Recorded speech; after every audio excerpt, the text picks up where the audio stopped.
ready to ditch those boring dropdowns and level up your Wix forms.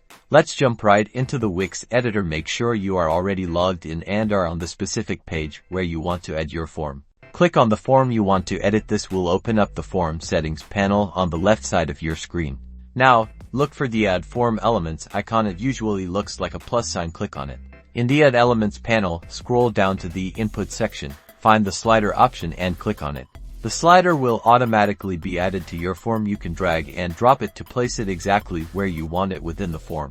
Click on the slider element itself. This will open the slider settings panel here. You can customize the slider settings. Adjust the minimum and maximum values to define the range of your slider. For example, you can set it from 1 to 10 or 0 to 100.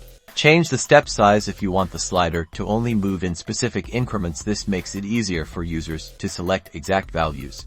Add a prefix or suffix to visually display the value of the slider. This is very important to explain the unit being selected by the user. Click the Submit button to publish your site and test out your new interactive form. Congratulations! You now know how to add a slider to a Wix form.